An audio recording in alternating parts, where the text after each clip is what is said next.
The Black Phoenix Legacy. Written by Jhexzone. Audio by Balabolkas David. Chapter 3.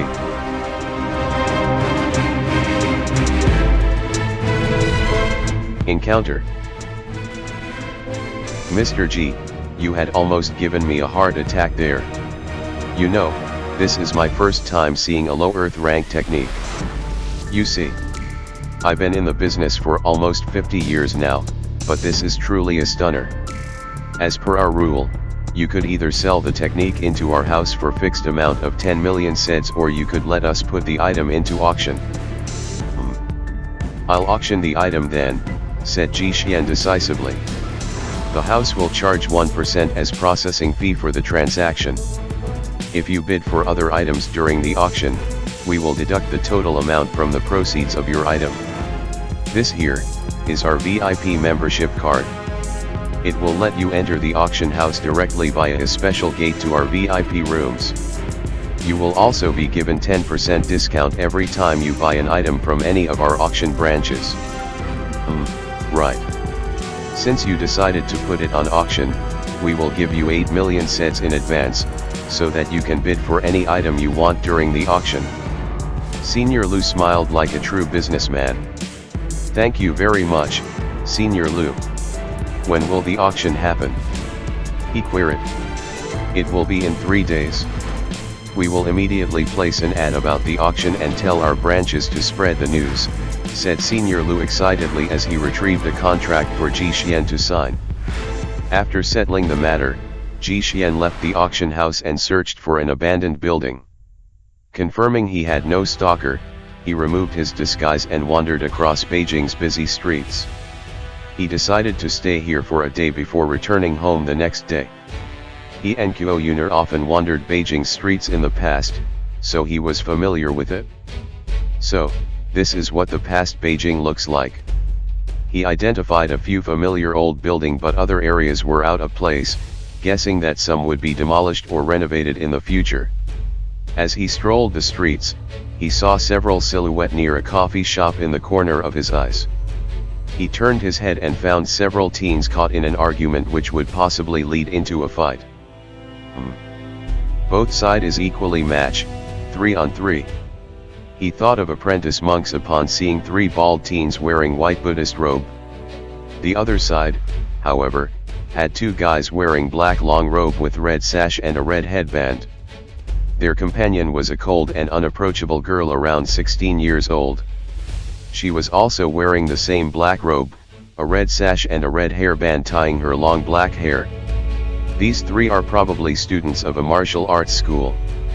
Ji Xian sauntered towards them with interest. He faintly heard the girl said, "You guys from Sansu Temple are shameless. We found these vacant seats first, but you are actually snatching them from us. Do you think our Dark Shadow School is easy to bully? HMMP. No way, we definitely are the first to find these seeds. Don't even think that because we monks are usually kind and honest, you could turn white and black on us." Huh. What Dark Shadow something, never heard of it? One of the monks retorted. Seeing how things progressed, Ji Xian, who was 10 meters away, concluded that they were just bickering back and forth. No one really wanted to take action. He inwardly smiled, then vanished from his initial position, directly sitting on one of the seats. Using an external martial in the open wasn't a big deal since everybody was familiar with martial artist. Ji Xian just executed his 8 Phoenix Shadow Step movement technique. He smiled, then called the staff who was nervously watching the scene. Both groups were stunned seeing what just happened and stopped arguing. Speechless, they looked at each other in the eye, clearly unsure how to react. They just witnessed the young man appeared out of nowhere and sat into one of their supposedly reserved seats. The monk, who was in a fit of anger earlier, seemed to cool down, and adjusted his robe, then said, "Air. Amitba benefactor, we actually reserve." His sentence was cut in the middle when the staff brought in Ji Xian's order. Ji Xian took a sip of his coffee and nodded his head, appreciating the coffee's flavor. He then glanced at the speechless group. "Oh. As you were saying, brother monk. He grinned naughtily. The monk was embarrassed and couldn't find the right word to say. He just scratched his bald head speechlessly. Meanwhile, the others seemed to wake up from shock as well. The girl's eye suddenly lit up and sashayed towards Jhexzone with her sexy and curvy body, then said in a mellifluous voice, "Big brother, could you let us join you in the table? Please." "Shameless." The monk murmured in anger. Sure. But beautiful lady, there are 6 of you and only 3 seats are available. So, to whom should these seats belong to? You can decide it yourselves." He grinned at the girl.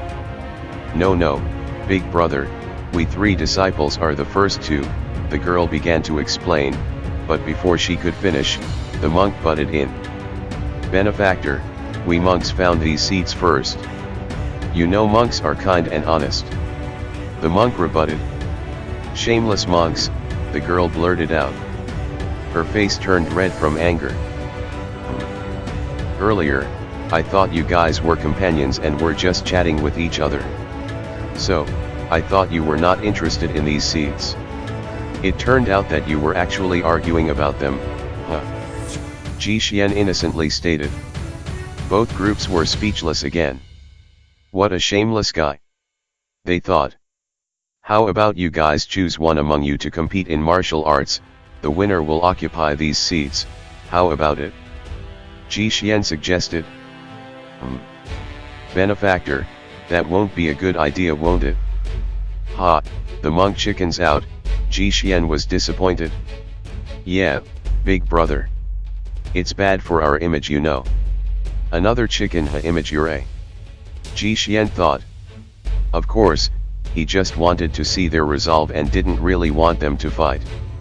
"Well, since you guys don't want to fight, let me be a bad guy today then.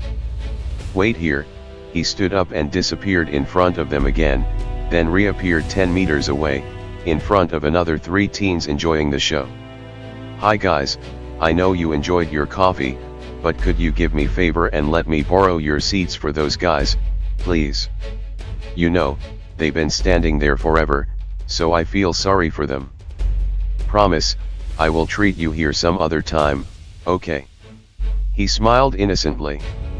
Stunned and speechless, the 3 really didn't mind it because they'd already enjoyed the show today. So, they left after saying some pleasantries and goodbye to Jhexzone. Jhexzone then turned to the 2 groups and said, "Why don't you guys help me with these?" He walked toward them. The girl's companions immediately took action. Jhexzone then finds himself sitting with the 6 youngsters enjoying their coffee as if they already bonded for quite some time. "Big brother, you're really not from Beijing? You know, you looked like a local earlier. Not afraid in the slightest." "Ha ha ha." The girl named Sun Min asked in curiosity. "Well, little sister, you know that not all problem could be solved by a fist. And yes, I ain't from here. I just stopped by here earlier and planned of going home tomorrow." He winked at her. She blushed a little seeing that. "So you guys are martial arts student, huh? Cool, yeah? So which martial arts your school is best at?" he asked. "Big brother, our master specializes in sneak and agility attacks, so we are actually the best in a night operation. After graduation, we usually joined a covered military force, performing secret mission for the country." The guy named Sun Yu answered.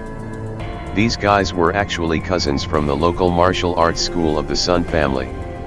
When he asked them if they are planning to play the game, they actually just blurted out the IGN that they are planning to use when the game starts. Based from their IGN, he recalled that these guys were members of the famous mercenaries Dark Shadow Mercenary, feared for their group of assassins. Ha ha ha. What kind of assassins are these? Jhexzone giggled in his mind. They just told him their name the moment he asked. All of them were rangers, capable of using almost any type of weapons. They specialized in traps and ambush. This group also specialized in daggers and crossbow. Truly an elite group of assassins, especially Sun Min, who was the leader of the group. This seductive Lolita was actually one of the most feared player in the game, rank at top 8 in world ranking. Her in-game name was Dark Moon. Nobody had seen her true face in the game since before they were already dead. Hence, nobody knows that this fearsome existence was actually a her.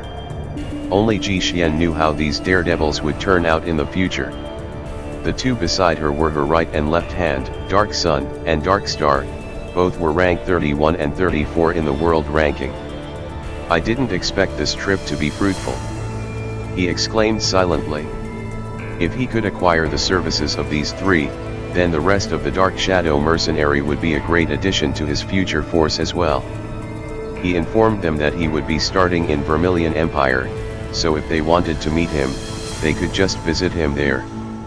He also told them his IGN. The monks were also listening to their conversation. They wanted to butt in but were always beaten by the three shadows. So, they could only sulk while listening. When Ji Xuan shifted the topic to the three shameless monks, their eyes sparkled. What are these monks planning now? Ji Xuan thought. Benefactor, when will you be able to visit Beijing again? Monk Sanja inquired. I'll be here in 3 days for some business, he flatly replied. Great. Ha ha ha. Benefactor, tell me your phone number please. I want to meet you in 3 days. Monk Sanja laughed. Ops. What are you planning now, bald head? Huh. Ji Xuan suspiciously stared the monk. Ha ha ha, don't worry benefactor. I just want to treat you to some delicious food around here. Monk Sanja is this generous. The others thought. Alright, that's a promise then. If you renege, I'll shave your bald head. Ji Xuan thundered laughing. They all looked at each other and laughed as well. Well, as they say, enemies cross sword before becoming friends. Later, he found out that these shameless monks were actually the famous trio nicknamed the Three Holy Samaritan. Although they were not in the top 100 of world ranking, they actually made it to top 300. Monk Sanja's character I Love Meat was at rank 303, Monk Shija's character No You Don't Love Meat was at rank 312 and Monk Daryl's character He Does Love Meat was at rank 309. Together, the three were almost invincible because of their unique profession. They were the only warrior priest in the game. They fought like a berserker carrying a large hammer or mace, but they could also heal themselves or others like a priest. Of course, there was a limitation in their priest and berserker abilities. They couldn't mass heal more than 3 people, and they couldn't cure curses. Also, they have a lower damage compared to a true berserker class. And, they could only use a hammer or mace as a weapon. Berserkers, on the other hand, could either use a two-handed sword, a hammer, an axe, or a halberd. End of chapter 3.